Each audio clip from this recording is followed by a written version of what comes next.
Hello hello hello everyone. उम्मीद करता हूँ कि आप लोग चुस्त दुरुस्त और तंदुरुस्त है, mentally and physically fit and fine. Guys, बड़े प्यारे सेशंस हमारे चल रहे हैं। ये सेकंड सेशन हमारा 2B है। कल हमको हमारा सेशन कट शॉर्ट करना पड़ा था। हम लोगों ने पहले सेशन में बेसिक्स को बनाया और 2 स्टैंडर्ड्स हमने कवर किए, और अब ये लेक्चर 2B में आज हमको और 2 स्टैंडर्ड्स कवर करने हैं। आइए फटाफट आगे बढ़ते हैं। रिस्पॉन्ड करते रहिए, रिप्लाई करते रहिए। आपके कमेंट्स देखकर मुझे बहुत ज्यादा खुशी होती है, बहुत मजा आता है आप लोगों के कमेंट्स देखकर। Do keep commenting. जब भी वीडियो खत्म हो जाए उसके ऊपर कमेंट करिए, कैसा लगा, कितना मजा आया। Those are simply jewels for us. उसमें जो सेटिस्फैक्शन मिलता है वो और किसी चीज में मिलता नहीं है। आइए, तो हम लोग बेसिक्स देख चुके हैं, हम लोग ऐसे 500 देख चुके हैं, चैप्टर नंबर 4 हम लोग देख रहे हैं, ऐसे 500 देख चुके हैं। उसके बाद में हम लोग ऐसे 501 जो 3 एरियाज पे काम करता है, इन्वेंट्री, लिटिगेशंस और क्लेम, सेगमेंट इंफॉर्मेशन देख चुके हैं। हम लोग 505 हम लोग देख चुके हैं, external confirmation, we have seen that. अब आगे बढ़ते हैं। Yes, good evening everyone, good evening everyone guys. अब आगे बढ़ते हैं। ऐसे 510 की अगर मैं बात करता हूं, इनिशियल ऑडिट एंगेजमेंट। सबसे पहले मैं आपको यह बता दूं कि ये पर्टिकुलर स्टैंडर्ड हर जगह पे नहीं लगता है। ये वहीं पे लगता है जो कि इनिशियल ऑडिट एंगेजमेंट है। सर, इनिशियल ऑडिट एंगेजमेंट क्या होता है? इनिशियल ऑडिट एंगेजमेंट के लिए आपको इमीडिएटली प्रीसीडिंग फाइनेंशियल ईयर को देखना पड़ेगा। अगर इमीडिएटली प्रीसीडिंग फाइनेंशियल ईयर में कोई ऑडिट हुआ ही नहीं है, नो ऑडिट इज कंडक्टेड, या फिर ऑडिट किसी प्रीडिसेसर ऑडिटर ने किया है, किसी और ने किया है, इसका मतलब आप ये जो पर्टिकुलर साल है उसमें एक फ्रेश ऑडिट आप स्टार्ट कर रहे हो, तो उसको हम बोलेंगे इनिशियल ऑडिट एंगेजमेंट। तो बहुत सिंपल, बहुत आसान। ये सिर्फ इनिशियल ऑडिट एंगेजमेंट में लगता है। उसका मतलब इमीडिएटली प्रीसीडिंग फाइनेंशियल ईयर देखिए, वहां पे अगर कोई ऑडिट नहीं हुआ है या किसी और ने ऑडिट किया है, ठीक है, तभी ये स्टैंडर्ड अट्रैक्ट होगा। ये स्टैंडर्ड बोलता है ऐसे सिचुएशन में आपके 2 टारगेट है। यहां पे ऑब्जेक्टिव का मतलब है सिंपल टारगेट, हर ऐसे एक टारगेट सेट करता है, और यहां पे एक सिंपल सा टारगेट है। सिंपल टारगेट है, नंबर 1, आपको ओपनिंग बैलेंसेस को अच्छे से चेक करना पड़ेगा, केयरफुली आपको चेक करना पड़ेगा, क्योंकि पिछले साल ऑडिट हुआ ही नहीं है या फिर ऑडिट किसी और ने किया है। दूसरी बात आपको ध्यान रखना पड़ेगा, कंसिस्टेंसी ऑफ अकाउंटिंग पॉलिसी। देखिए, आपके पिछले साल और इस साल के बीच में कोई अकाउंटिंग पॉलिसी चेंज हुई है क्या? Whether there is any change. अगर चेंज है, चेंज करना बिल्कुल अलाउड होता है, ठीक है, उसके रीजंस होते हैं, आप पढ़ के अकाउंटिंग स्टैंडर्ड्स में। If it is required by law, if it is required by accounting standard, if it is required for better financial presentation, बिल्कुल चेंज हो सकता है। लेकिन अगर चेंज है, जस्टिफाइड है, तो उसका डिस्क्लोजर देना पड़ता है नोट्स टू अकाउंट्स में। तो आपके 2 टारगेट है, एक तो ये चेक करिए कि ओपनिंग बैलेंस बराबर है ना, उसमें कोई मटेरियल मिसस्टेटमेंट तो नहीं है। फिर आप ये देखिए, ओपनिंग बैलेंस को बनाने के लिए जो पॉलिसीज यूज की थी, ओपनिंग बैलेंस की जो पॉलिसीज है और इस साल जो आप पॉलिसीज यूज कर रहे हैं वो सेम है ना, कंसिस्टेंट है ना, नहीं तो गड़बड़ हो जाएगी। ओपनिंग बैलेंस कोई दूसरे पॉलिसी पे चल रहा है और करंट ईयर की चीजें कोई दूसरे इस पे चल रही है। कंसिस्टेंसी को चेक करिए, कंसिस्टेंसी में अगर कोई चेंज है, ठीक है, डिस्क्लोजर है कि नोट्स अकाउंट्स में, वो देखना पड़ेगा। तो सिर्फ 2 चीजों पे टारगेट करिए, ओपनिंग बैलेंस और कंसिस्टेंसी ऑफ अकाउंटिंग पॉलिसी। अब इस स्टैंड के अंदर सबसे फेमस ये क्वेश्चन है, बार बार लगातार न जाने कितनी बार यही क्वेश्चंस बार बार पूछा जाता है कि इनिशियल ऑडिट एंगेजमेंट में ओपनिंग बैलेंस कैसे चेक करना है। 1 मिनट दोस्तों, सिर्फ 1 मिनट।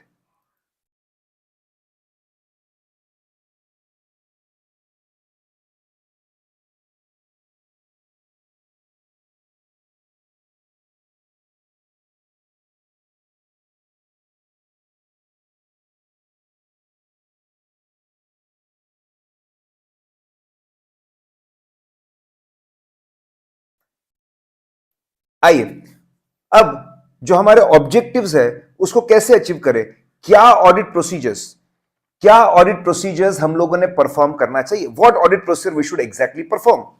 आइए आपको बता दूं, आपको मटेरियल ओपनिंग बैलेंस में मटेरियल मिसस्टेटमेंट तो नहीं है, ये आप कैसे चेक करोगे? तो देखिए, जो भी ऑडिट प्रोसीजर्स है बहुत ही इंटेलिजेंटली हम लोगों ने उसको 3 हिस्सों में बांट दिया है, ठीक है। ओपनिंग बैलेंस के एविडेंस आपको लास्ट ईयर से मिलते हैं, उसमें हम लोगों ने 4 पॉइंट इंक्लूड कर लिए। फिर बहुत सारे एविडेंस आपको करंट ईयर में ऑडिट परफॉर्म करते मिलते उसके पॉइंट्स है। फिर अगर इनमें मिसस्टेटमेंट मिला तो क्या करना चाहिए वो हम आखिरी में देखेंगे। आइए, अगर आपको ओपनिंग बैलेंस के लिए सबूत चाहिए तो you will get lot of evidence from last year. बहुत ही सिंपल कॉमन सेंस की बात है। सबसे पहले आपको चेक करना है कि जो लास्ट ईयर का लेजर है, लास्ट ईयर का जो लेजर है उसका क्लोजिंग बैलेंस इस साल बराबर कैरी फॉरवर्ड हुआ कि नहीं। सिंपल आपको मैच करना है।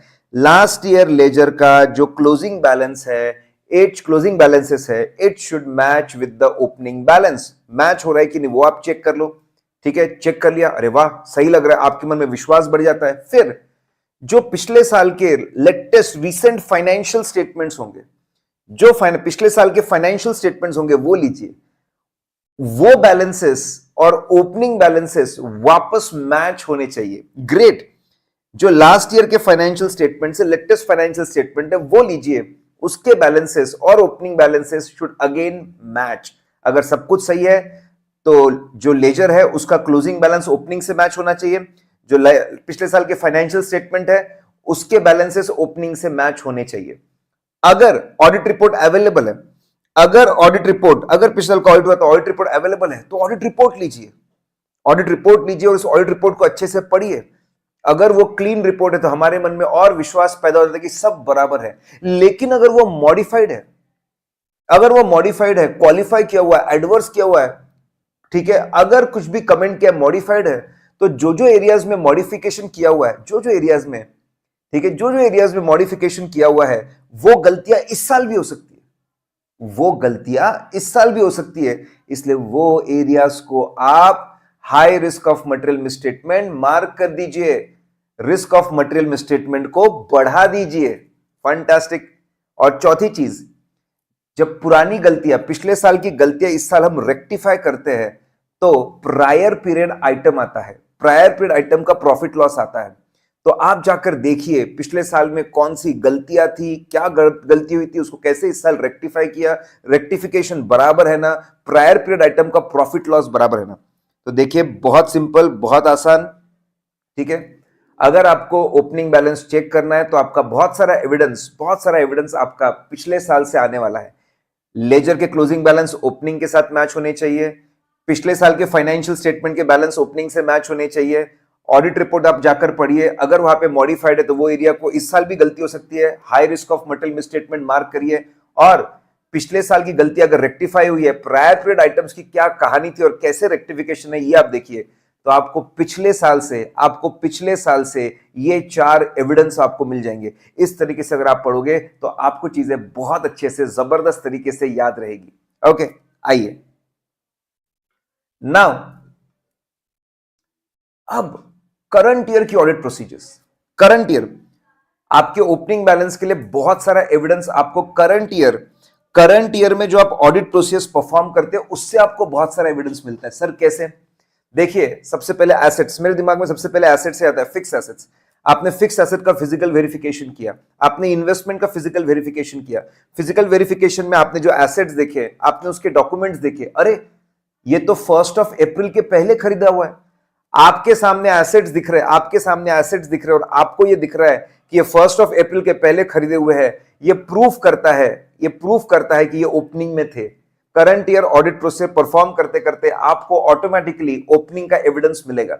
फिर आपके डेटर्स है, आप देख रहे हो कि ओपनिंग डेटर की रिकवरी हो गई, इट प्रूव्स ओपनिंग डेटर सही है। आपकी ओपनिंग इन्वेंट्री पूरी बिकती हुई दिख रही है आपको, इट प्रूव्स ओपनिंग इन्वेंट्री सही है। आपके ओपनिंग क्रेडिटर्स पे होते हुए दिख रहे हैं, इट प्रूव्स ओपनिंग क्रेडिटर सही है। आपके ओपनिंग बोरोइंग्स का रीपेमेंट दिख रहा है, इट प्रूव्स ओपनिंग बोरोइंग सही है। Current year audit procedure perform करते वक्त fix assets, investment, inventory, debtors, borrowings, creditor check करते वक्त ऑटोमेटिकली ढेर सारे सबूत मिल जाते हैं आपको ओपनिंग बैलेंस के। अगर आप चाहे और अगर आपको सबूत चाहिए, कोई एक बहुत बड़ा कोई भी ओपनिंग बैलेंस अगर भी चेक होना बाकी है तो आप स्पेसिफिक ऑडिट प्रोसीजर को परफॉर्म कर सकते हो। आप ओपनिंग बैलेंस को पिछले सालों से चेक कर सकते हो, उसके पिछले साल के कोई डॉक्यूमेंट्स होंगे, वो डॉक्यूमेंट्स आप देख सकते हो। आप रिकंसिलिएशन बना सकते हो, you can have a reconciliation. ठीक है, ओपनिंग जैसे इन्वेंट्री बोलो, opening plus purchase minus sale is equal to closing. Closing डाल दीजिए, परचेस सेल डाल दीजिए, आपको बैलेंसिंग फिगर ओपनिंग मिल जाएगा। अगर आप चाहे तो स्पेसिफिक ऑडिट प्रोसीजर लगा सकते हो ओपनिंग बैलेंस को चेक करने के लिए। तो करंट ईयर में करंट ईयर ऑडिट प्रोसीजर आपको ढेर सारे एविडेंस दे देगी और आपको स्पेसिफिक आप ऑडिट प्रोसीजर भी लगा सकते हो। अगर लास्ट ईयर से एविडेंस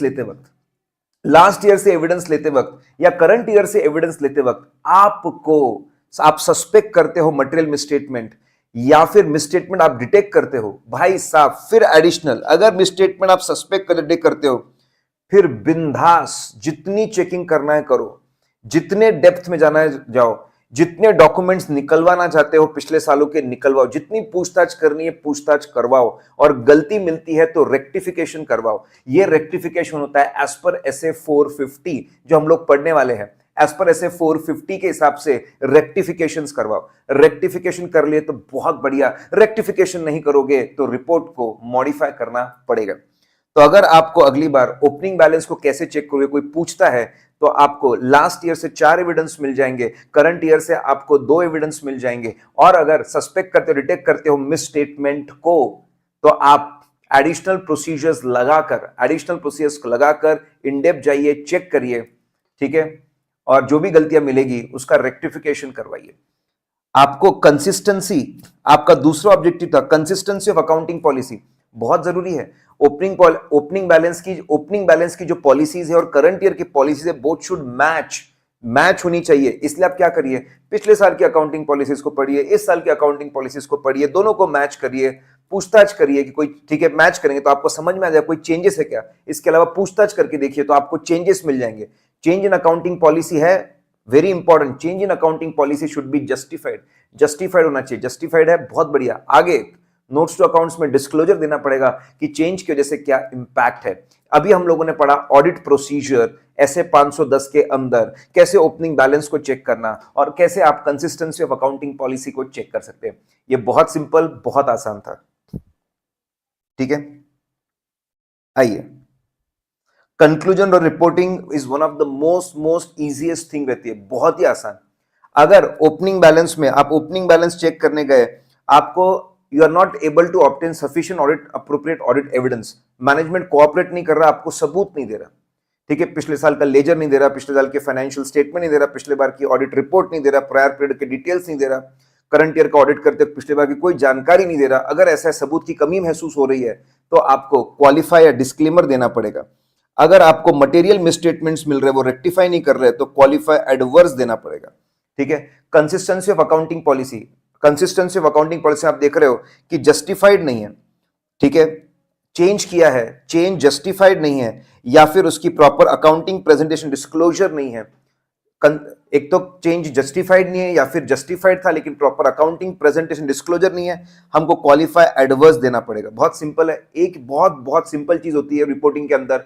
सबूत की कमी है तो क्वालिफाई डिस्क्लेमर के बारे में सोचिए। अगर मटेरियल मिसस्टेटमेंट्स है, गड़बड़ है, अकाउंटिंग बराबर नहीं है तो आप क्वालिफाई एडवर्स के बारे में सोचिए। पिछले साल मॉडिफिकेशन तो क्या, ये ऐसे 710 में दिखते हैं। गाइस कम ऑन, अभी हम लोगों ने 510 में इनिशियल ऑडिट एंगेजमेंट देख लिया, उसके ऑब्जेक्टिव देख लिया, उसका ऑडिट कैसे करना वो देख लिया। रिपोर्टिंग में बहुत सिंपल प्रिंसिपल और कॉन्सेप्ट होता है, सबूत की कमी है तो क्वालिफाई डिस्क्लेमर, गलतियां है तो क्वालिफाई एडवर्स। अब चलते हम लोग बहुत ही इंपॉर्टेंट और बहुत ही इंटरेस्टिंग स्टैंडर्ड है एसए 520, उसके तरफ हम लोग चलते हैं। That is guys, come on guys, be alert रहिए, ठीक है, अलर्ट रहिए, सुनते रहिए, मजा लेते रहिए, ठीक है। ओके, कम ऑन गाइस, आइए। अगर मैं बात करता हूं एनालिटिकल प्रोसीजर्स, देखिए सबसे सिंपल कॉन्सेप्चुअल क्लैरिटी चाहिए, बहुत आसान शब्दों में एनालिटिकल प्रोसीजर क्या है। एनालिटिकल प्रोसीजर में बहुत सिंपल है, हम करंट ईयर के अमाउंट्स या रेशियोज को पिछले सालों से दूसरों से हम लोग कंपेयर करते हैं। कंपेयर कर करके हम देखते कुछ अनयूजुअल तो नहीं है, कुछ गड़बड़ तो नहीं है, ठीक है। दैट्स इट, वेरी सिंपल चीज, बहुत सिंपल है, बहुत आसान है। हम कंपेयर करते हैं और कंपेयर करके पता करते हैं कुछ गड़बड़ तो नहीं है। आइए अब अंदर बढ़ते हैं। What do mean by analytical procedure, उसकी डेफिनेशन, ठीक है। अगर एनालिटिकल प्रोसीजर के बारे में कोई शॉर्ट नोट आता है तो आपको, ठीक है, 3 बातें आपको समझानी पड़ेगी। आपको उसका डेफिनेशन बताना पड़ेगा, कितने तरह के कंपैरिजन होते हैं वो बताना पड़ेगा, कितने तरह के मैथमेटिकल रिलेशन होते हैं वो बताना पड़ेगा। आइए सबसे पहले हम लोग देखते हैं डेफिनेशन को लेकर। एनालिटिकल प्रोसीजर एक एक तरीका है, एक इवैल्यूएशन टेक्निक है, एनालिटिकल प्रोसीजर एक इवैल्यूएशन टेक्निक है, एक एग्जामिनेशन टेक्निक है, जिसमें हम फाइनेंशियल इंफॉर्मेशन को चेक करते हैं। ध्यान सुनना, एमसीक्यू में करेक्ट इनकरेक्ट में इसको टारगेट करते हैं, ठीक है। एनालिटिकल प्रोसीजर एक टेक्निक है, एक मेथड है, जिससे हम लोग फाइनेंशियल इंफॉर्मेशन को चेक करते हैं। फाइनेंशियल इंफॉर्मेशन को चेक करते हैं, इसमें मोटा मोटी 4 चीजें होती है। स्टेप नंबर 1, हम देखते हैं जिस फाइनेंशियल इंफॉर्मेशन को हमको चेक करना है, फॉर एग्जांपल सेल्स को हमको चेक करना है, तो इसका plausible, probable, strong mathematical relation और कौन से फाइनेंशियल या नॉन फाइनेंशियल आइटम के साथ है। इसका स्ट्रॉन्ग मैथमेटिकल रिलेशन कौन से दूसरे फाइनेंशियल या नॉन फाइनेंशियल आइटम के साथ में। फॉर एग्जांपल सेल्स आपका कनेक्टेड है कमीशन से, सेल्स और कमीशन कनेक्टेड है आपका, जैसे जैसे सेल्स बढ़ता है कमीशन बढ़ता है, सेल्स और जीएसटी कनेक्टेड है, ठीक है। फिर आपका सेल्स और नंबर ऑफ यूनिट्स डिस्पैच्ड ये आपस में कनेक्टेड है, ठीक है। फिर आपका सेल्स और कॉस्ट ऑफ मटेरियल सोल्ड ये वापस आपस में कनेक्टेड है।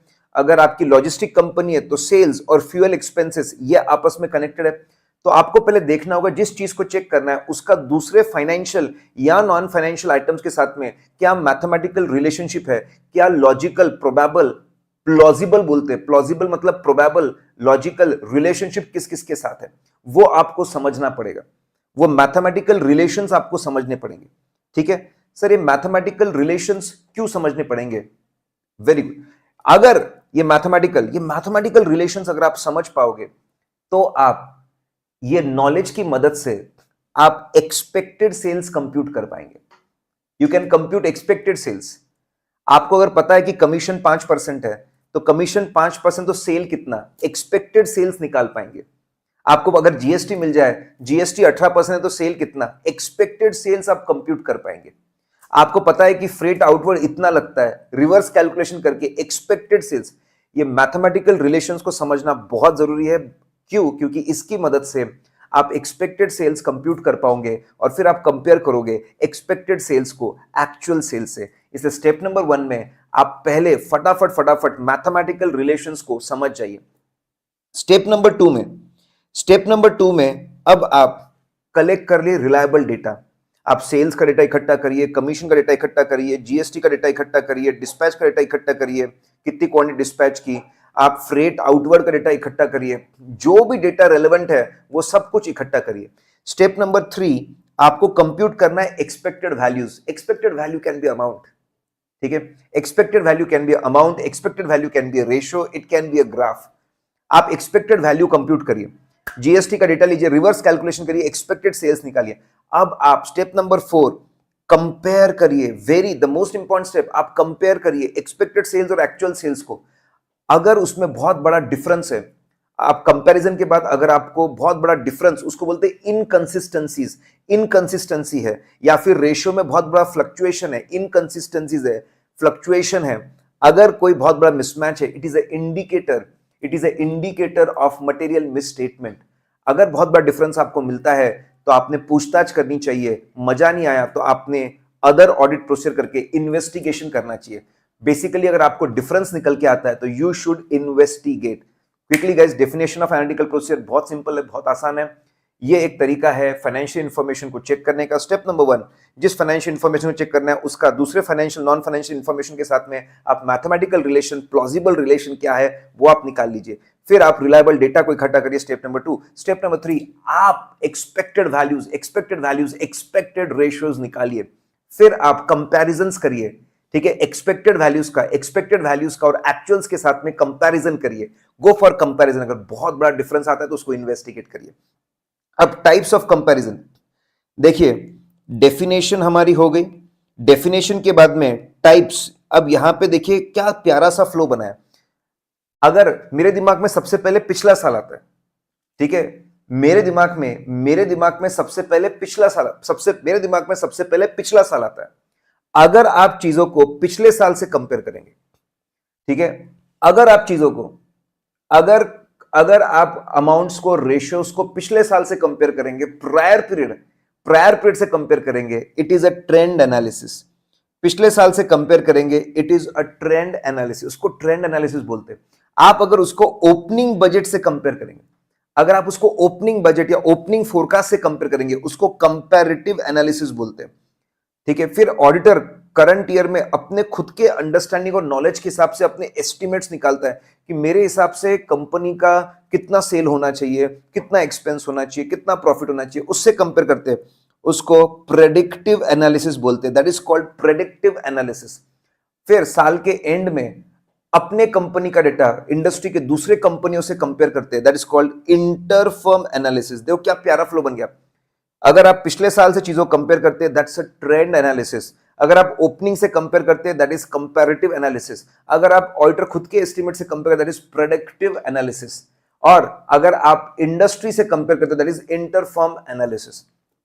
फिर उसके बाद में types of mathematical relationships. Mathematical relationships can be financial also and it can be non financial also. अगर मैं सेल्स को, ठीक है, सेल्स को क्वांटिटी के साथ में कंपेयर करता हूं, उसके साथ रिलेशन निकालता हूं, it is a non financial thing. अगर मैं प्रोडक्शन पर लेबर निकालता हूं, इट्स अ नॉन फाइनेंशियल चीज। जो भी चीज रुपीज में नहीं होती वो नॉन फाइनेंशियल है। Mathematical relation can be financial, non financial, it can be very simple. Mathematical relation can be very simple कि भाई सेल्स अगर 100 है तो कमीशन 5 है, 5%, वेरी सिंपल। या फिर it can be in the form of linear equation, it can be in the form of linear equation, it can be in the form of quadratic equation, ऐसा भी हो सकता है। ठीक है, तीन बातें समझाइए, डेफिनेशन, 4 तरह के कंपैरिजन है और मैथमेटिकल रिलेशनशिप। आगे आइए, ठीक है, ये देखिए, ये टेक्निक्स, ये वर्ड अगर आता है, टेक्निक्स ऑफ एनालिटिकल प्रोसीजर्स, ये वर्ड बहुत इंपॉर्टेंट है। अगर ये वर्ड आता है तो ये लिखना है। ये कंटेंट स्टैंडर्ड्स एंड ऑडिटिंग के अंदर नहीं है, लेकिन हमारे मॉड्यूल के अंदर इंक्लूडेड है। Techniques of substantive analytical procedures. कोई भी टीम कितनी प्यारी एनालिटिकल प्रोसीजर लगा पाएंगे, डिपेंड करता है CDE, क्रिएटिविटी पे। टीम कितनी क्रिएटिव है, उतने प्यारे ग्राफ्स, रेशियोज, परसेंटेज ये लोग कंप्यूट कर सकते हैं, ये लोग निकाल सकते हैं। ठीक है, कितना डेटा अवेलेबल है भाई साहब। अगर आपको ये एनालिसिस करने हैं, रेशियोज, कंप्यूटेशंस करने, कंपैरिजंस करने, तो आपको बड़ा प्यारा सा, आपको बहुत रिलायबल डेटा लगेगा। ठीक है, फिर आपको एक्सपीरियंस से भी समझेगा कौन से रेशियोज, कौन से ग्राफ बहुत अच्छे एनालिटिकल प्रोसीजर्स को कंट्रीब्यूट करते हैं। तो आपको क्रिएटिविटी लगेगी, आपको डेटा लगेगा, आपको एक्सपीरियंस लगेगा। देखिए, स्टार टेक्निक 4 चीजें हैं। Star technique, S stand for structural modelling, आइए स्ट्रक्चरल मॉडलिंग पे पर आइए। सर स्ट्रक्चरल मॉडलिंग क्या होती है? बहुत सिंपल सी बात है। आप मैथमेटिक्स से अपने बचपन का एक्स और वाई एक्सिस लीजिए, आपके जो एक्स एक्सिस है उस पर क्वांटिटी को रखिए, वाई एक्सिस पे टोटल कॉस्ट को रखिए। ठीक है, अलग अलग लेवल का प्रोडक्शन करते तो कितना टोटल कॉस्ट लगता है वो देखिए। स्ट्रक्चरल मॉडलिंग मतलब आप सिंपल ग्राफ के ऊपर 2 वेरिएबल्स को प्लॉट करिए, एक लाइन बीच में से जाएगी जो इक्वी डिस्टेंट है सभी पॉइंट से, उसको लाइन ऑफ रिग्रेशन बोलते हैं। आपको एक इक्वेशन मिल जाएगा, y = ax + b। मतलब आपने एक मॉडल क्रिएट कर दिया, y और x के बीच में रिलेशनशिप क्रिएट कर दिया।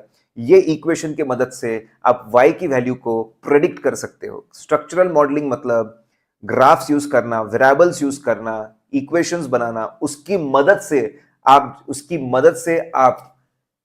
मदद से आप प्रेडिक्टेड एक्सपेक्टेड वैल्यूज निकालते हैं।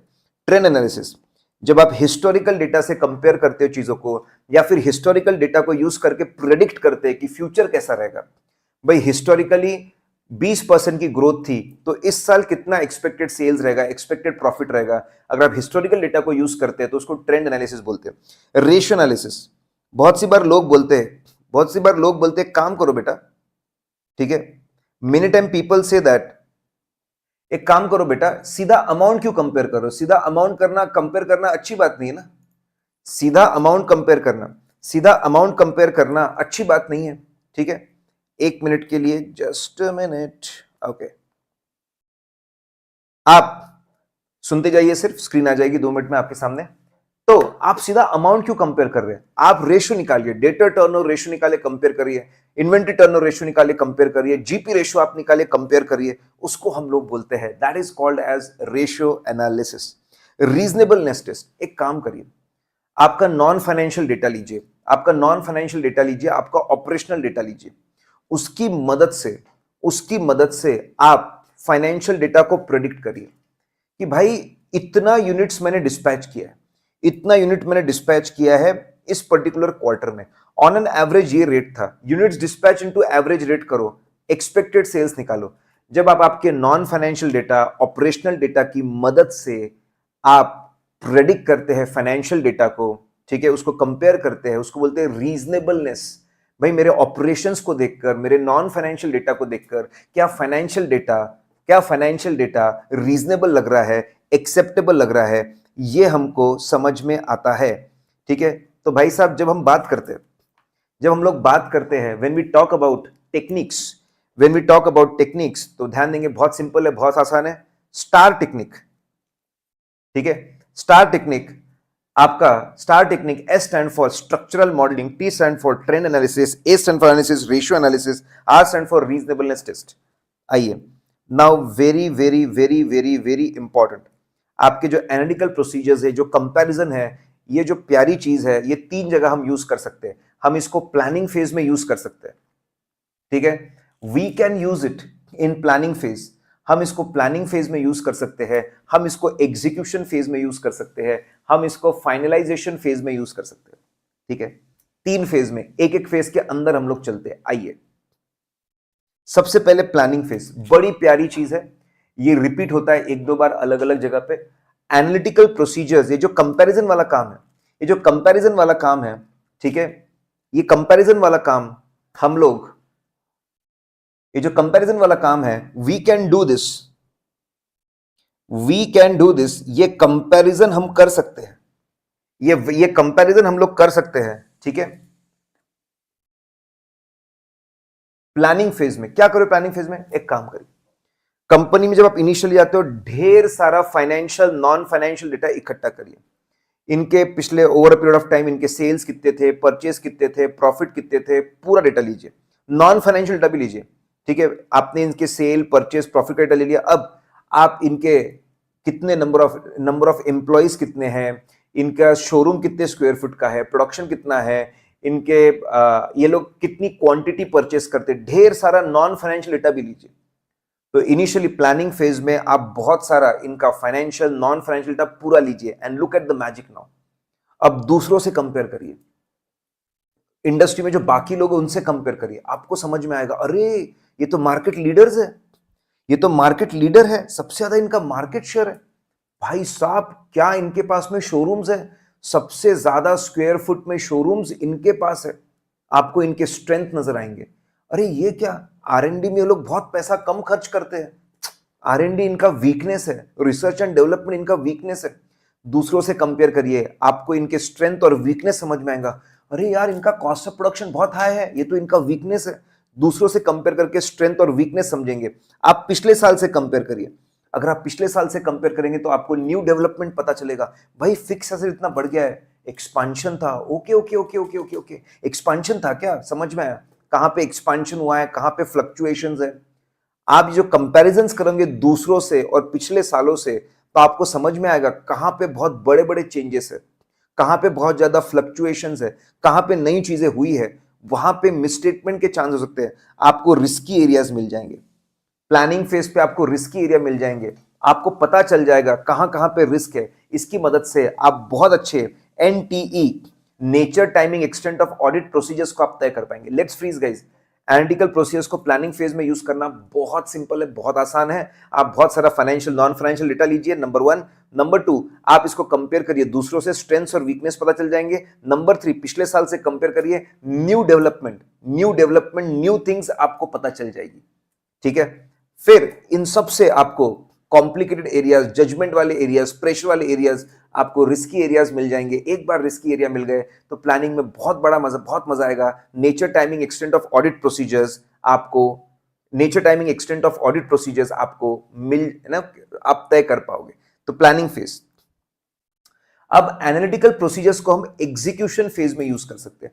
एग्जीक्यूशन फेज में यूज कर सकते हैं मतलब हम उसको as a substantive procedure use कर सकते हैं। सब्सटेंशिएट करना मतलब ट्रांजैक्शन बैलेंस डिस्क्लोजर को चेक करने के लिए यूज कर सकते हैं। यस, एनालिटिकल प्रोसीजर्स को हम लोग हमारे फाइनेंशियल आइटम्स को चेक करने के लिए यूज कर सकते हैं। कैसे?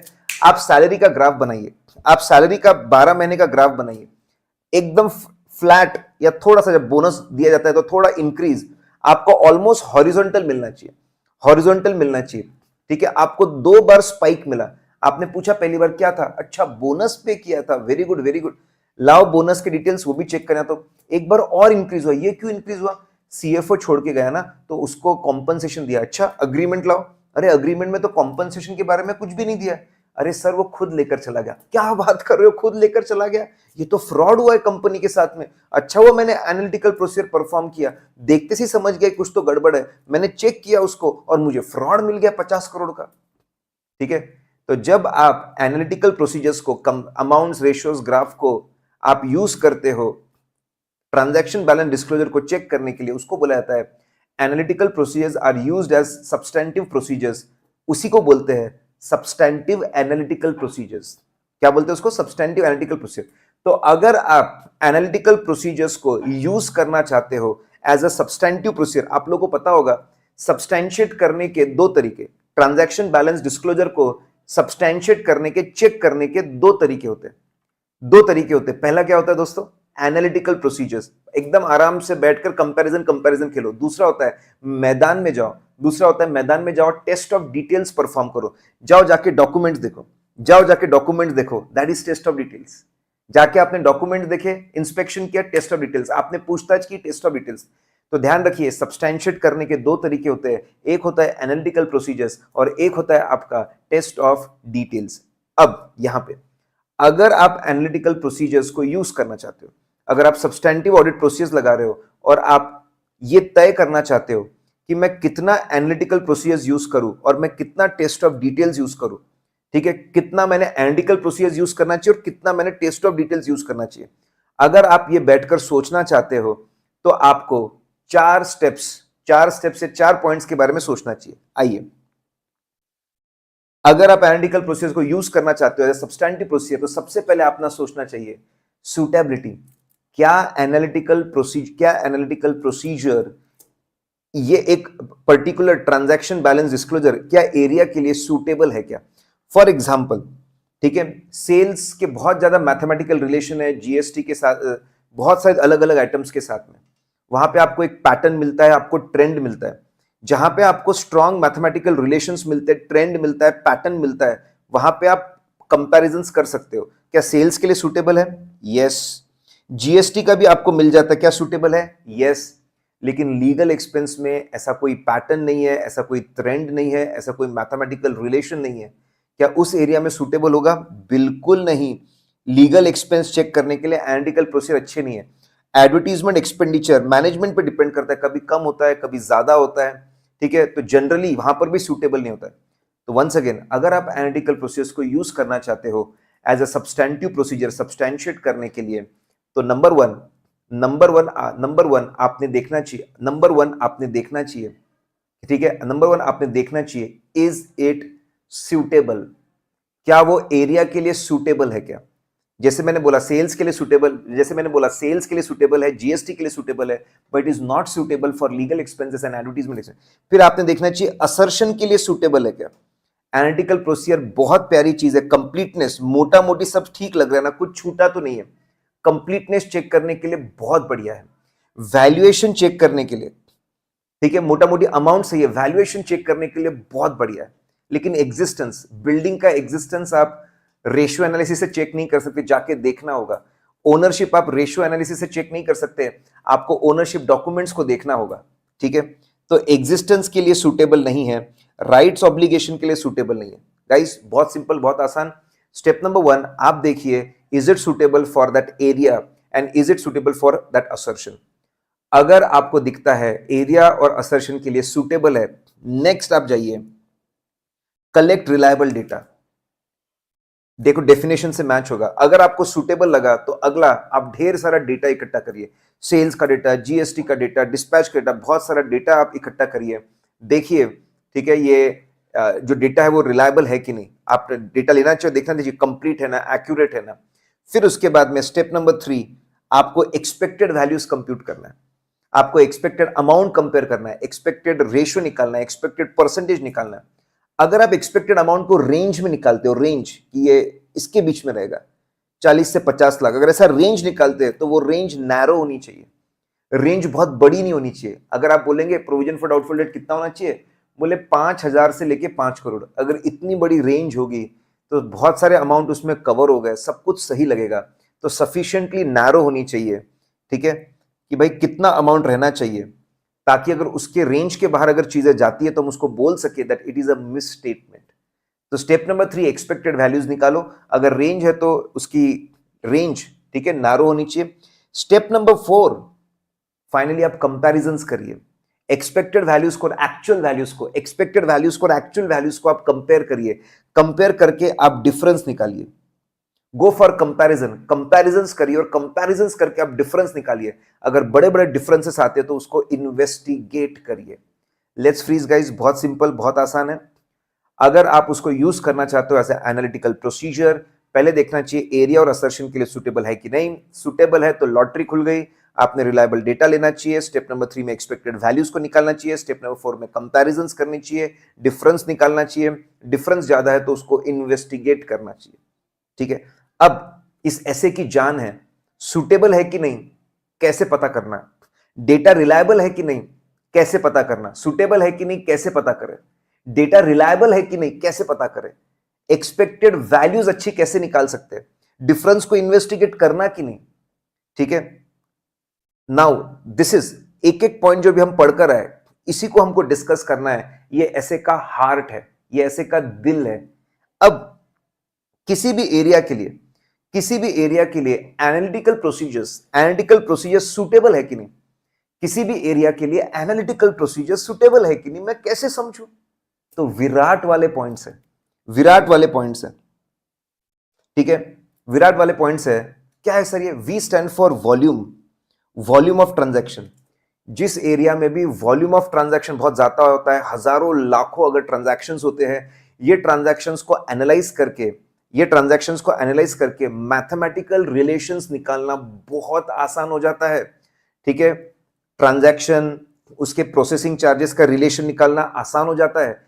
अगर बहुत वॉल्यूम में आपके पास में, अगर बहुत वॉल्यूम में आपके पास में डेटा है, हजारों लाखों ट्रांजैक्शंस है, इसके अंदर हम स्टडी करके बहुत प्यारे, बहुत प्यारे, बहुत अच्छे मैथमेटिकल रिलेशंस हम लोग ढूंढ के निकाल सकते हैं। और ये मैथमेटिकल रिलेशंस इतने ज्यादा रिलायबल होते हैं कि ये सालों साल कंटिन्यू करते हैं। तो जहां पे वॉल्यूम ऑफ ट्रांजैक्शन बहुत ज्यादा है, मैथमेटिकल रिलेशंस हम निकाल सकते हैं और हम लोग प्रेडिक्ट कर सकते हैं, हम लोग प्रेडिक्ट कर सकते हैं अगले महीने में क्या होगा, अगले क्वार्टर में क्या होगा, अगले साल क्या होगा। तो वहां पे इट इज वेरी सुटेबल, बहुत ज्यादा सुटेबल है। प्रेडिक्टेबल मैथमेटिकल रिलेशंस मिलते हैं, बड़ी प्यारी एक्सपेक्टेड वैल्यूज हम निकाल सकते हैं, एक्चुअल से कंपेयर करके हम देख सकते हैं कि भाई कोई मिसस्टेटमेंट है कि नहीं, ठीक है। तो जहां पर आपको बहुत ज्यादा वॉल्यूम में डेटा मिलेगा, बहुत ज्यादा वॉल्यूम में डेटा मिलेगा, अच्छे मैथमेटिकल रिलेशंस मिलेंगे, वो आपको बहुत प्रेडिक्टेबल मिलेंगे, उसकी मदद से आप बहुत अच्छे एनालिटिकल प्रोसीजर्स को आप लगा पाओगे, ठीक है। अंडरलाइंग एक अजम्पशन होता है कि जो पिछले सालों में हुआ वैसा ही अगले सालों में होगा, कभी कभी वैसा नहीं होता। जैसे अचानक जीएसटी रेट बदल गए तो पिछले सालों में जो हो रहा है वो आपको देखने को नहीं मिलता है। बट इन जनरल जहां पे वॉल्यूम ऑफ ट्रांजैक्शन ज्यादा होता है, प्यारे मैथमेटिकल रिलेशन मिलते हैं, प्रेडिक्टेबल मैथमेटिकल रिलेशन मिलते हैं, वहां पे एनालिटिकल प्रोसीजर सुटेबल होता है। फिर आइए रिस्क, रिस्क वेरी इंटरेस्टिंग। जहां पे, ठीक है, जहां पे रिस्क बहुत लो है, जहां पे रिस्क बहुत लो है, अपने एयर कंडीशन चेंबर में डेटा डेटा खेलो, रेशो रेशो खेलो, कंपैरिजन कंपैरिजन खेलो, डेटा डेटा खेलो, रेशो रेशो खेलो, कंपैरिजन कंपैरिजन खेलो, ठीक है। कंपैरिजन कंपैरिजन आप खेलिए, चल जाएगा। जहां पे रिस्क कम है, आराम से बैठ के एयर कंडीशन चेंबर में सिर्फ एनालिटिकल प्रोसीजर आप लगाइए, इट इज सूटेबल। लेकिन जैसी रिस्क थोड़ी बढ़ती है, सो बी केयरफुल। बस अपने एयर कंडीशन कैबिन में बैठ के मत रहिए, बाहर निकलिए, जाइए, एक्चुअल में क्या हो रहा है देखिए, ऑब्जर्व करिए, डॉक्यूमेंट देखिए, लोगों से बातचीत करिए, इंक्वायरी करिए। इंक्वायरी भी आपको करना पड़ेगा। तो रिस्क कम है तो सिर्फ एनालिटिकल प्रोसीजर सूटेबल है। जैसे जैसे रिस्क बढ़ती है, आपने एनालिटिकल प्रोसीजर्स के साथ में टेस्ट ऑफ डिटेल्स भी लगाने के बारे में सोचना चाहिए। और आपने ये भी देखना चाहिए रिस्क कौन से असर्शन में है, कंप्लीटनेस में रिस्क है, एनालिटिकल प्रोसीजर सुटेबल, ठीक है, वैल्यूएशन में रिस्क है, इट इज सुटेबल, एग्जिस्टेंस के लिए नॉट सुटेबल, ठीक है, राइट्स एंड ऑब्लिगेशन चेक करने के लिए नॉट सुटेबल। तो वॉल्यूम अगर ज्यादा है तो एनालिटिकल प्रोसीजर्स को लगाइए, रिस्क अगर कम है तो एनालिटिकल प्रोसीजर पे ज्यादा भरोसा कर सकते हैं, ठीक है। फिर आपका level of assurance obtained, her analytical procedure same level of assurance, same level of confidence नहीं देता, ठीक है। नाउ सपोज आपके पास ठीक है, आपके पास में डेटा है कि कंपनी के इतने लेबर है, कंपनी के इतने लेबर्स है और उनका मंथली इतना वेजेस है, और जनरली, ठीक है, और जनरली कोई खास छुट्टियां वुट्टियां नहीं होती, तो आप बड़े आसानी से इतना लेबर है, ठीक है, इतना लेबर है, इतने वेजेस है, मल्टीप्लाई करोगे, महीने का टोटल वेज इतना आना चाहिए, आपने ओवर टाइम का ऐड किया, आपने छुट्टियों का माइनस कर दिया, आपने निकाला और एक्चुअल से एकदम क्लोज, एकदम नजदीक आया है, आपके मन में जबरदस्त कॉन्फिडेंस बढ़ता है कि यार ये टोटल वेजेस एकदम अच्छे लग रहे हैं। और एक एग्जांपल, कंपनी के पास में 10 बिल्डिंग है और हर बिल्डिंग में उनके 10 बिल्डिंग है और हर बिल्डिंग में सपोज उनके 50 फ्लैट है, 500 फ्लैट्स है, कंपनी ने 500 फ्लैट्स के रेट 500 फ्लैट्स को रेंट पे दिया हुआ है, हम 500 अग्रीमेंट्स है हमारे पास में, बड़े आसानी से हम प्रेडिक्ट कर सकते हैं मंथली रेंट कितना होना चाहिए, एक्सपेक्ट किया हमने, मंथली रेंट प्रेडिक्ट किया, एक्चुअल से कंपेयर के मैच कर गया, हमको बड़ी खुशी होती है। व्हाट दे वांट टू से, जहां पे बहुत ही स्ट्रॉन्ग और स्पेसिफिक मैथमेटिकल रिलेशन है, वहां पे एनालिटिकल प्रोसेस से दिल को बहुत सुकून मिलता है, बहुत हमको अश्योरेंस मिलता है, बहुत रिलायबिलिटी से हम बोलते हैं कि चीजें सही लग रही है यार, चीजें सही लग रही है, नॉर्मल लग रही है, बढ़िया लग रही है। लेकिन जब आप मोटा मोटी चीजें, जैसे आपने सिर्फ क्या किया, पिछले 3 साल का जीपी मार्जिन कंपेयर कर दिया, इस साल का भी 20% के आसपास है, पिछले 3 साल का भी 20% के आसपास है, अब जीपी मार्जिन सही, ऐसा मैंने कंपेयर कर दिया, अब मैं ऐसा बोल सकता हूं क्या, ओपनिंग स्टॉक भी चेक नहीं करना, ओपनिंग स्टॉक सही होगा, परचेज सही होगा, सेल्स सही होगा, क्लोजिंग सही होगा, ऐसा मैं बोल सकता हूं? नहीं। स्पेसिफिक कंपैरिजन से बहुत अश्योरेंस मिलता है, ऐसे मोटा मोटी सिर्फ जीपी रेशियो कंपैरिजन से बस इतना अश्योरेंस मिलता है, कुछ अनयूजुअल नहीं लग रहा, लेकिन मैं ये प्रूव नहीं कर सकता या फिर ये नहीं बोल सकता कि इंडिविजुअल आइटम सही है। तो ये बोलना चाहते हैं कुछ एनालिटिकल प्रोसीजर जो स्पेसिफिक आइटम से रिलेटेड होते हैं वो ज्यादा अश्योरेंस देते हैं और कुछ कम अश्योरेंस देते हैं, ठीक है। जब आपको ज्यादा अश्योरेंस मिले तो उस एरिया में आपने एनालिटिकल प्रोसीजर्स को ज्यादा से ज्यादा यूज करना चाहिए, वहां पे सूटेबल है। टेस्ट ऑफ डिटेल्स, इनका कहना है एनालिटिकल प्रोसीजर्स के साथ साथ में आपने हमेशा थोड़ा बहुत टेस्ट ऑफ डिटेल्स को यूज करना चाहिए। जब एनालिटिकल प्रोसीजर्स के रिजल्ट्स और टेस्ट ऑफ डिटेल्स के रिजल्ट्स एक में को कोलैबोरेट करते हैं, एक में से मैच करते हैं, तो लेवल ऑफ अश्योरेंस ड्रास्टिकली बढ़ जाता है। लेट्स फ्रीज गाइस, किसी एरिया के लिए एनालिटिकल प्रोसीजर सुटेबल है कि नहीं कैसे पता करेंगे? विराट पॉइंट है, वी स्टैंड फॉर, जहां पे वॉल्यूम ज्यादा होता है वहां पे एनालिटिकल प्रोसीजर सुटेबल है। आर स्टैंड फॉर रिस्क, जहां पे रिस्क बहुत कम है वहां पे सिर्फ एनालिटिकल प्रोसीजर सुटेबल है। ए स्टैंड फॉर अश्योरेंस, जहां पे लेवल ऑफ अश्योरेंस बहुत ज्यादा मिल रहा है, स्पेसिफिक एनालिटिकल प्रोसीजर, वहां पे ये सुटेबल है। T for test of details, analytical procedures के साथ साथ में थोड़ा टेस्ट ऑफ डिटेल्स करना चाहिए, कोलैबोरेटिव एविडेंस मिलना चाहिए, ठीक है, तो बहुत अच्छा अश्योरेंस बढ़ता है, वहां पर भी ऐसा करना भी सुटेबल है। गाइज आई होप हमारा जो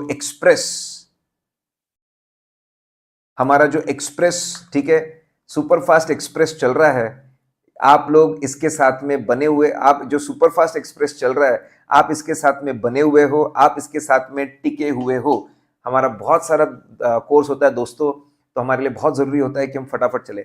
बड़ा प्यारा सा ऐसे 520 हम लोग देख रहे हैं, एनालिटिकल प्रोसीजर का हम लोग शॉर्ट नोट देख चुके, टेक्निक्स ऑफ एनालिटिकल प्रोसीजर देख चुके, प्लानिंग फेज में कैसे यूज करते वो देख चुके, आप इसको प्लानिंग फेज के बाद में एग्जीक्यूशन फेज में आप कैसे इसको यूज करते हैं वो हम लोग देख चुके, ठीक है। उसमें सुटेबल है कि नहीं कैसे वो हम लोगों ने देख लिया। आइए आइए आइए आइए फटाफट फटाफट फटाफट फटाफट फटाफट, ठीक है।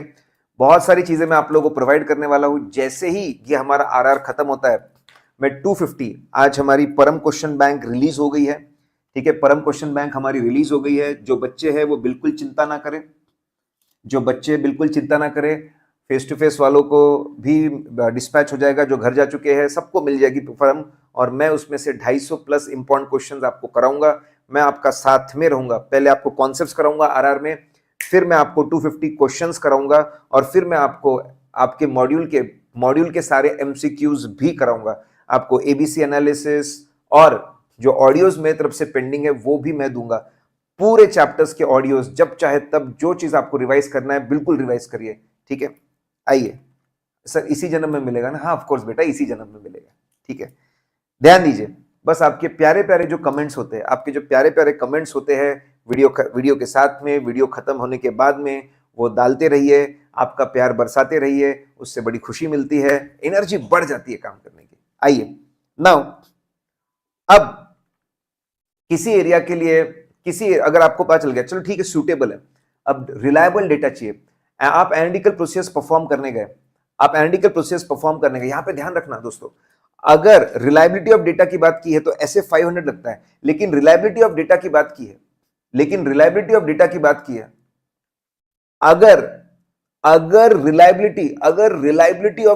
बात की है, ठीक है, फॉर एनालिटिकल प्रोसीजर्स, तो आपको ऐसे 520 लगाना पड़ेगा। सीनियर एनसीसी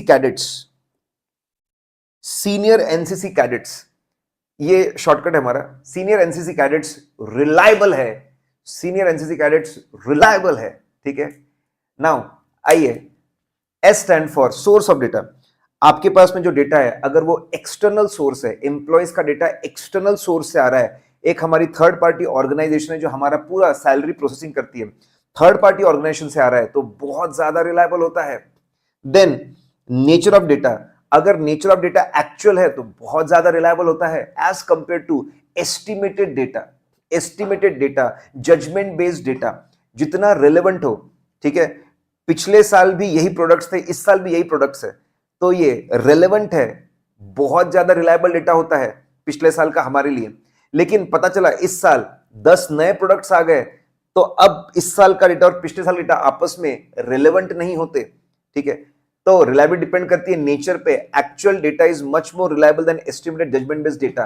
अगर सिचुएशंस एकदम सिमिलर है, रिलेवेंट है डेटा, तो वो बहुत रिलायबल होता है। Then C stand for comparability, अगर मैं थर्ड पार्टी कंपनी की बात करता हूं, उसका प्रोडक्ट और हमारा प्रोडक्ट एकदम सेम है, उसका प्रोडक्शन और हमारा प्रोडक्शन मेथोडोलॉजी एकदम सेम है, तो बहुत रिलायबल डेटा होता है। लेकिन अगर हम लोग कोई स्पेशलाइज्ड प्रोडक्ट बनाते हैं और वो बंदा कोई अलग प्रोडक्ट, वो बंदा एक नॉर्मल प्रोडक्ट बनाता है, तो उसका डेटा और हमारा डेटा कंपेरेबल नहीं है, रिलायबल नहीं है, कंपैरिजन ही।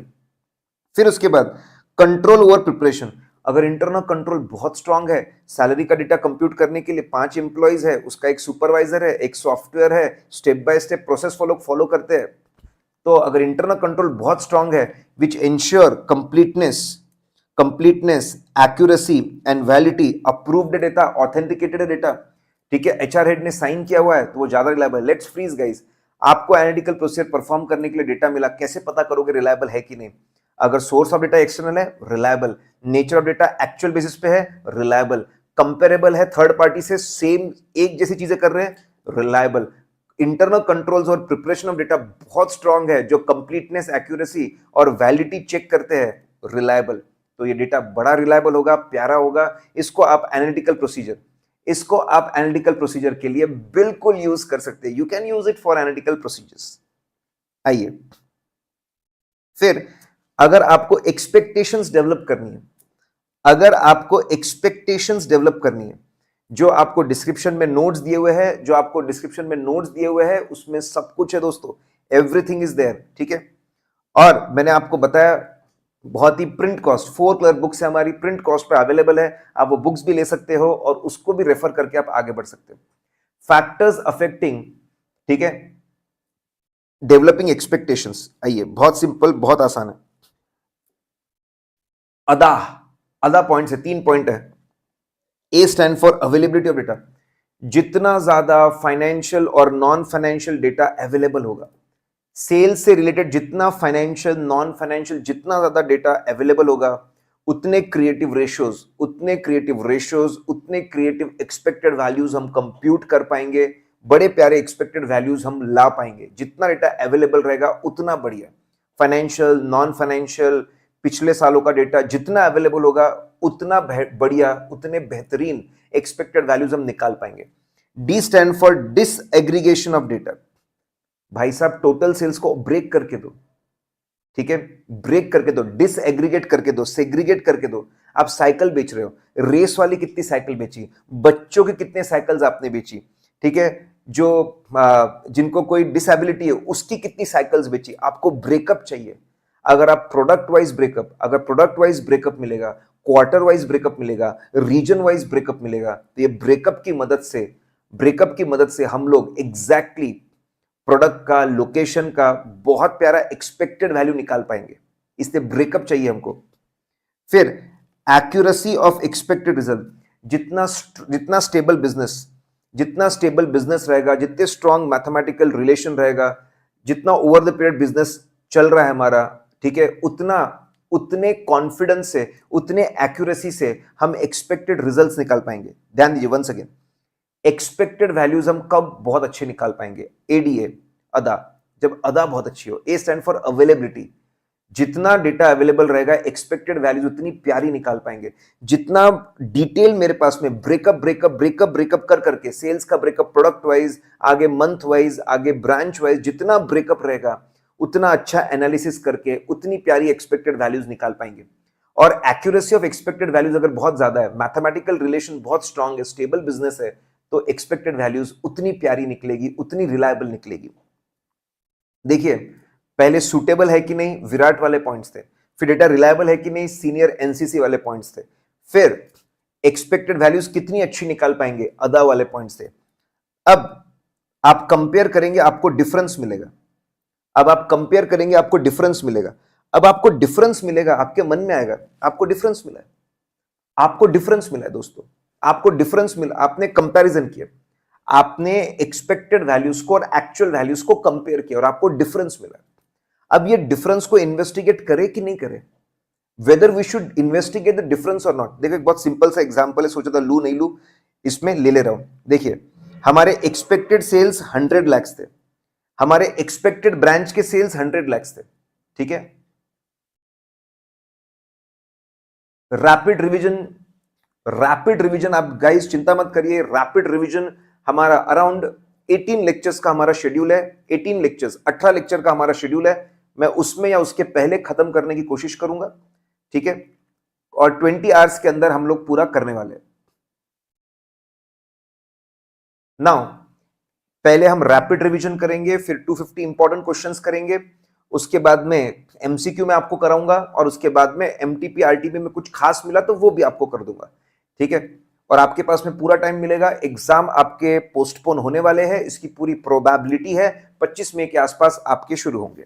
आइए ध्यान दीजिए, एक्सपेक्टेड सेल्स आपके 100 लाख है, एक्चुअल सेल्स आपके 85 लाख है। एक्चुअल सेल आपके कितने हैं? 85 लाख। तो डिफरेंस कितना हुआ? डिफरेंस आपका हुआ 15 लाख का, 15 लाख का डिफरेंस है। अब ये डिफरेंस को इन्वेस्टिगेट करना कि नहीं करना, सबसे पहला फैक्टर है materiality.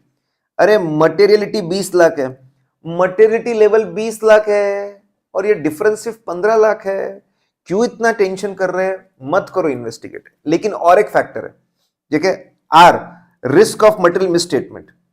Risk of material misstatement, भाई ये रिस्की एरिया है, ये रिस्की एरिया है, बहुत सेंसिटिव एरिया है, ये रिस्की एरिया है, बहुत सेंसिटिव एरिया है।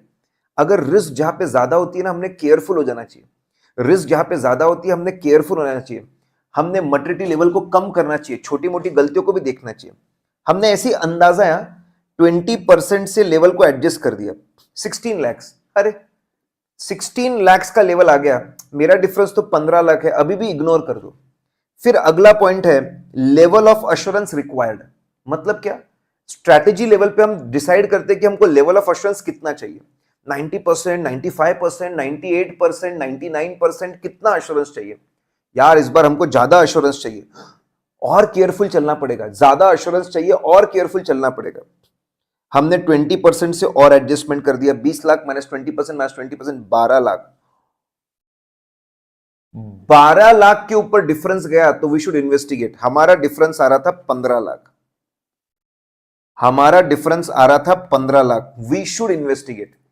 लेट्स फ्रीज गाइज, इन्वेस्टिगेट करना कि नहीं करना 3 बातों पे डिपेंड करता है। आप डिफरेंस निकालिए, सबसे पहले देखिए मटेरियलिटी लेवल कितना है। मटेरियलिटी लेवल कितना है पहले आपको वो देखना है।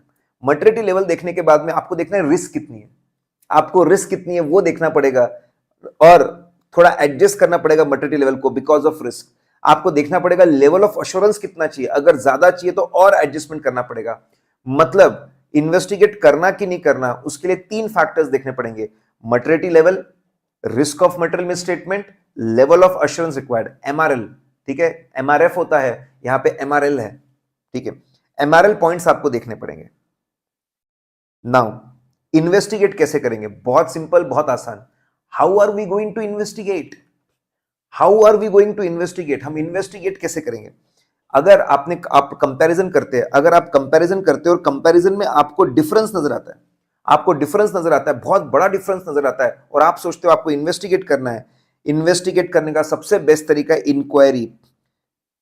ठीक है, अकाउंट हेड को बुलाओ, सीएफओ को बुलाओ, सीईओ को बुलाओ, पूछो उनसे क्यों डिफरेंस है, ये इतना डिफरेंस क्यों आ रहा है, क्या रीजन है, पूछताछ करिए। वो लोग छानबीन करेंगे, तहकीकात करेंगे और हमको बताएंगे कि क्यों डिफरेंस है। अगर आपको उनके जवाब मिलते हैं, आपको उनके जवाब बड़े अच्छे लगते हैं, रिलायबल लगते हैं, जस्टिफाइड लगते हैं, सेल्स बढ़े तो न्यू प्रोडक्ट का सेल्स आया, बहुत बढ़िया, हम नए टेरिटरी में हमने सेल शुरू किया, वहां से सेल आया, बहुत बढ़िया। अगर जस्टिफाइड लगते हैं तो और कुछ भी करने की जरूरत नहीं है। लेकिन अगर वो आपको एक्सप्लेनेशन ही नहीं देते, अगर वो आपको एक्सप्लेनेशन ही नहीं देते, उनका एक्सप्लेनेशन में आपको मजा नहीं आ रहा है, कुछ भी बोल रहे हैं, तो अदर ऑडिट प्रोसीजर में बहुत कुछ कर सकते हो। जाओ जाकर सेल्स के डॉक्यूमेंट्स देखो, जाओ जाकर सेल्स के डॉक्यूमेंट्स देखो, ठीक है, इंस्पेक्शन करो, जाओ सेल्स कैसे हो रहा है ऑब्जर्वेशन करो। जितनी चाहे उतनी ऑडिट प्रोसीजर लगा सकते हैं हम लोग अदर प्रोसीजर में, लेकिन आपको ध्यान रखना है अगर इन्वेस्टिगेट करना है तो सबसे पहला है इंक्वायरी। उससे खुश हो गए, बहुत बढ़िया, उससे खुश अगर आप नहीं हुए तो आपको अदर ऑडिट प्रोसीजर में जाना पड़ता है। जितनी चाहे उतनी आप प्रोसीजर लगा सकते हो अदर ऑडिट प्रोसीजर में। गाइज, बड़ा प्यारा सा सुंदर सा हम लोगों ने एनालिटिकल प्रोसीजर्स को देख लिया। प्लानिंग स्टेज पे कैसे एनालिटिकल प्रोसीजर्स लगाना, एग्जीक्यूशन स्टेज पे जब हम सब्सटैंशिएट करते चीजों को कैसे एनालिटिकल प्रोसीजर लगाना, वो भी हम लोगों ने देख लिया है। ठीक है, अब आगे बढ़ते हैं। नाउ लेट्स सी, बहुत प्यारा है फाइनलाइजेशन स्टेज। एनालिटिकल प्रोसीजर्स को फाइनलाइजेशन स्टेज पे ये परफॉर्म करना मैंडेटरी है और 2 आउटकम हो सकते हैं। आइए, ठीक है, मुझे मेरे बॉस की बहुत आती है जब भी करता है फाइनलाइजेशन आखिरी में, फाइनलाइजेशन स्टेज जब ऑडिट खत्म हो रहा है, हम लोग हमारा ओपिनियन फाइनल करने वाले हैं, ऑडिट रिपोर्ट फाइनल करने वाले हैं, वो जो फाइनलाइजेशन स्टेज पे है वहां पे एनालिटिकल प्रोसीजर्स को परफॉर्म करना बहुत जरूरी है। It is mandatory. क्या करते हैं हम लोग इसमें, ठीक है, जनरली नियर जब ऑडिट खत्म होता है उसको हम जनरली हम क्या करते हैं, वी कंपेयर, हम इस साल का जो ऑडिटेड डेटा है, जो ऑडिट हम लोग कर चुके, जो ऑडिटेड डेटा है उसको कंपेयर करते लास्ट ईयर से। तो हमारे बॉस बोलते देखिए, पहले कॉलम में रहता था लास्ट ईयर का डेटा, दूसरे कॉलम में रहता है करंट ईयर का ऑडिटेड डेटा। अब दोनों का कंपैरिजन होता है, अब दोनों का कंपैरिजन होता है और बाद में परसेंटेज निकलता है, परसेंटेज चेंज। बॉस का एकदम सिंपल रूल था, जहां पर भी परसेंटेज चेंज 5% या उससे ज्यादा है, ठीक है, तो मुझे वहां पे रीजन चाहिए, मुझे वहां पे रीजन चाहिए। और ठीक है, ये रीजन और इसके डॉक्यूमेंट्स कौन से ऑडिट फाइल में मिलेंगे वो चाहिए। ये इमेजिन करो, लास्ट ईयर का डेटा, करंट ईयर का डेटा, परसेंटेज चेंज और बाजू में रिमार्क्स, क्यों है ये और कौन से ऑडिट फाइल से मैच हो रहा है। ठीक है, अब जब आप ये कंपैरिजन करोगे 2 चीजें हो सकती है। जब आप ये कंपैरिजन करोगे 2 things can happen. Analytical procedures में आपको जो भी इंक्रीज डिक्रीज मिल रहा है ये कोराबोरेट हो रहा है, ये मैच हो रहा है जो एविडेंस आपके ऑडिट के फाइलों में है। आपको सेल्स बढ़ता हुआ दिख रहा है और आपके सेल्स के फाइल में लिखा हुआ था इस साल सेल ये रीजन से बढ़ा है। वाओ, कोराबोरेट हो रहा है। आखिरी में जो मैंने एनालिटिकल प्रोसीजर लगाई उसके रिजल्ट्स और आपके ऑडिट एविडेंस कोलैबोरेट हो रहे हैं, मैच हो रहे हैं। ठीक है, इससे हमको समझ में आता है हमने बड़ा प्यारा ऑडिट किया है, बहुत अच्छा ऑडिट किया है, बहुत अच्छा एविडेंस हमने इकट्ठा किया है, और हमने बहुत अच्छा ऑडिट किया है, बहुत अच्छा एविडेंस इकट्ठा किया है, ओवरऑल कंक्लूजन्स, हमने जो कंक्लूजन्स निकाले वो अप्रोप्रिएट है, वो रिलायबल है, हम आगे बढ़ सकते हैं। लेकिन और एक चीज हो सकती है, रिजल्ट्स जो मिल रहे हैं एनालिटिकल प्रोसीजर से, वो और आपके जो ऑडिट एविडेंस है वो कोलैबोरेट नहीं कर रहे, वो मैच नहीं हो रहे, हम जस्टिफाई नहीं कर पा रहे। इसका मतलब दाल में कुछ काला है, इसका मतलब अभी भी हम लोगों ने कुछ चीजों को, इसका मतलब something is wrong, there is increase in risk of material misstatement.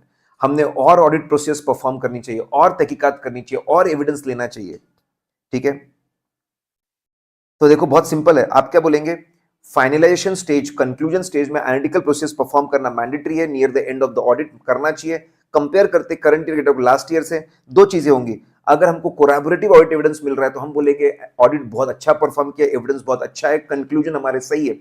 Match नहीं हो रहा है, कुछ तो गड़बड़ है, रिस्क को बढ़ाओ, फर्दर ऑडिट प्रोसेस को बढ़ाओ, और एविडेंस लो, तहकीकात करो, मिसमैच क्यों निकल रहे हैं। ये जो कंपैरिजन है ये प्लानिंग स्टेज से मैच होता है। सर कैसे? प्लानिंग स्टेज में अनऑडिटेड डेटा को पिछले साल से कंपेयर करते, कहां पे इंक्रीज और डिक्रीज है, यहां पर ऑडिटेड डेटा को पिछले साल से कंपेयर करते और देखते क्या रिजल्ट्स मिल रहे हैं। ठीक है, तो अभी यहां पर आपका कंक्लूजन स्टेज में क्या होता है वो भी हमने देख लिया। दोस्तों जहां जहां पर क्वेश्चंस है वहां पर मैं ज्यादा फोकस कर रहा हूं, I am focusing more on that. आइए अब लास्ट चीज, आखिरी की दो चीजें, बेटा रिस्क रेट की कोई चिंता नहीं होती, वो मैंने सिर्फ एग्जाम्पल के लिए लिया, मैंने सिर्फ वो एग्जाम्पल के लिए लिया है, ऐसा कोई फिक्स्ड रूल नहीं होता, there is no fixed rule for this. ठीक है, आइए लास्ट थिंग, अभी ये जो चीज है ये स्टैंडर्ड के अंदर नहीं दी हुई है, ये चैप्टर के अंदर दी हुई है, it is like a summary, ये समरी है, सेकंड लास्ट, इसके बाद और एक चीज है and then we are through. आइए समरी ऑफ होल एसे 520, आनंदी इज प्रेडिक्टेबल शॉर्टकट है, आनंदी इज प्रेडिक्टेबल शॉर्टकट है। ठीक है, A stand for availability of data, जितना ज्यादा डेटा अवेलेबल होगा, फाइनेंशियल नॉन फाइनेंशियल, पिछले साल का दूसरों का, उतना प्यारा एनालिटिकल प्रोसीजर्स लगा पाएंगे। देन एन स्टैंड फॉर, आपका N stand for nature of transaction, अगर आपके रूटीन ट्रांजैक्शन है, रूटीन परचेज, प्रोडक्शन और सेल्स है, वहां पे फिक्स्ड मैथमेटिकल रिलेशनशिप्स होते हैं, उनको प्रेडिक्ट करना आसान है, वहां पे एनालिटिकल प्रोसेस होते हैं। नॉन रूटीन ट्रांजैक्शन है, अगर आपने बार्टर ट्रांजैक्शन किया है जो आप जनरली नहीं करते, अगर आपने एक्सपोर्ट ट्रांजैक्शन किया है जो जनरली आप नहीं करते, वहां पे एनालिटिकल प्रोसेस को लगाना बहुत मुश्किल हो जाएगा। ठीक है, nature, account type, income statements, income statement जो पीएनएल के अकाउंट्स होते हैं, जनरली उनके बीच में एक स्ट्रॉन्ग मैथमेटिकल रिलेशन होता है, सेल्स और जीएसटी के बीच में, सेल्स और कॉस्ट ऑफ गुड्स सोल्ड के बीच में, सेल्स और फ्यूल एक्सपेंसेस के बीच में, आउटवर्ड, वहां पे एनालिटिकल प्रोसेस लगाना बहुत सूटेबल होता है। लेकिन बैलेंस शीट के जो आइटम्स होते हैं, एसेट्स और लायबिलिटीज, उसमें ओपनिंग बैलेंस का इफेक्ट होता है, करंट ईयर के ट्रांजैक्शन का इफेक्ट होता है, आखिरी के वैल्यूएशन एडजस्टमेंट का इफेक्ट होता है, वहां पे एनालिटिकल प्रोसेस इतने सूटेबल नहीं है। तो आप एक काम कर सकते हो, आप रेशियोज निकालो, डेटर टर्नओवर रेशियो, एक पीएनएल वाला आइटम है और एक बैलेंस शीट वाला आइटम है, debtor turnover ratio, inventory turnover ratio, ठीक है, फिक्स एसेट टर्नओवर रेशियो, अगर आप ये रेशियोज निकालोगे ना, एक चीज इनकम स्टेटमेंट की भी आ गई, एक चीज बैलेंस शीट की भी आ गई। अब ये जो रेशियोज है ना, इसको आप कंपेयर करिए, एनालिटिकल प्रोसेस आपके बहुत इफेक्टिव हो जाएंगे। देखो आनंदी, जितना डेटा अवेलेबल रहेगा एनालिटिकल प्रोसीजर ज्यादा लगा पाएंगे, जितना नेचर ऑफ ट्रांजैक्शन रूटीन होगा एनालिटिकल प्रोसीजर ज्यादा लगा पाएंगे, अकाउंट टाइप अगर पीएनएल वाला होगा एनालिटिकल प्रोसीजर ज्यादा लगा पाएंगे। ठीक है, then N stand for nature of assertions, अभी हम पढ़कर आए, कंप्लीटनेस के लिए सुटेबल है, वैल्यूएशन के लिए सुटेबल है, एग्जिस्टेंस के लिए not suitable, rights and obligation के लिए नॉट सुटेबल। डिसएग्रीगेशन, जितना ब्रेकअप मिलेगा, ठीक है, जितना डेटा को ब्रेक कर करके मिलेगा, जितने डिटेल्स मिलेंगे, हम बड़े प्यारे एनालिटिकल प्रोसीजर्स लगा पाएंगे। इनहेरेंट रिस्क, इसके बारे में पढ़ने वाले हम चैप्टर नंबर 3 में, इनहेरेंट रिस्क, ठीक है, जहां पे रिस्क बहुत ज्यादा है, सिर्फ एनालिटिकल प्रोसीजर नहीं लगाना चाहिए, एनालिटिकल प्रोसीजर्स के साथ में टेस्ट ऑफ डिटेल्स भी लगानी चाहिए, एनालिटिकल प्रोसीजर्स के साथ में you should go for test of details also. ठीक है, फिर प्रेडिक्टेबल, जहां पे स्ट्रॉन्ग प्रेडिक्टेबल मैथमेटिकल रिलेशंस होंगे, वहां पे एनालिटिकल प्रोसेस लगाना चाहिए। आइए लास्ट थिंग, आपके ऑब्जेक्टिव बहुत सिंपल है, एनालिटिकल प्रोसीजर्स को आप लगाना प्लानिंग फेज में रिस्क निकालने के लिए, एग्जीक्यूशन फेज में ऑडिट एविडेंस निकालने के लिए, कंक्लूजन फेज में ओवरऑल कंक्लूजन अप्रोप्रिएट है उसके लिए। ये तो टारगेट है। ऑब्जेक्टिव मतलब क्या टारगेट है? प्लानिंग फेज में यूज करो, एग्जीक्यूशन फेज में यूज करो, कंक्लूजन फेज में यूज करो। ठीक है, ये एग्जाम में पूछा गया था। ये रूटीन चेक, रूटीन चेक क्या होता है? रूटीन चेक मतलब सिंपली बुक्स ऑफ अकाउंट्स की अरिथमेटिकल एक्यूरेसी चेक करना। ओपनिंग बैलेंस बराबर कैरी फॉरवर्ड हुआ ना, इस साल पूरी पोस्टिंग प्राइमरी बुक से लेजर के अंदर पूरी पोस्टिंग बराबर हुई ना, बैलेंसिंग बराबर हुई ना, उसको रूटीन चेक बोलते हैं। रूटीन चेक मतलब लेजर को पकड़ना, ओपनिंग बैलेंस बराबर आया, पोस्टिंग बराबर हुई, क्लोजिंग बैलेंस बराबर निकला, ट्रायल बैलेंस भी गया, उसको बोलते हैं रूटीन चेक। ठीक है, routine check is not enough to check all the misstatements and manipulations. ठीक है, बस अरिथमेटिकली चीजें मैच हो रही है इसलिए सब बराबर है, इसका कहना है रूटीन चेक। सिर्फ रूटीन चेक अच्छे नहीं है सभी तरह के प्रॉब्लम्स को रोकने के लिए। इसलिए आपने क्या करना चाहिए? आपने एनालिटिकल प्रोसीजर्स को लगाना चाहिए। You should go for analytical procedures, trend analysis, ratio analysis, reasonableness and so on. जब हम लोग रूटीन चेक और एनालिटिकल प्रोसीजर दोनों को कंबाइन करते हैं उसको बोलते हैं ओवरऑल टेस्ट। करेक्ट इनकरेक्ट में पूछ सकते हैं, एमसीक्यू में पूछ सकते हैं, उसको ओवरऑल टेस्ट बोलते हैं। Guys we are through with it. Session में अगर आपको बहुत मजा आया है, do comment, share your love. आपके कमेंट जरूर करें, शेयर योर लव। आज का टारगेट हमने खत्म किया, लेक्चर 2 का हम लोगों ने टारगेट खत्म किया। ठीक है, मंडे को ध्यान रखना 8 से 9:15 है, 8 से 9:15 तक आपका सेशन चलेगा। लेक्चर 3 का टारगेट हम लोग कंप्लीट करेंगे। ठीक है, लेट्स सी अराउंड 15 लेक्चर्स हमारा टारगेट रहेगा, उसके अंदर हम पूरा खत्म कर दे। उसके बाद आपको फटाफट मैं क्वेश्चन बैंक भी करवा दूं। Bye bye guys, love you all. Do put your lovely comments, अपने लवली कमेंट्स जरूर डालना। ठीक है।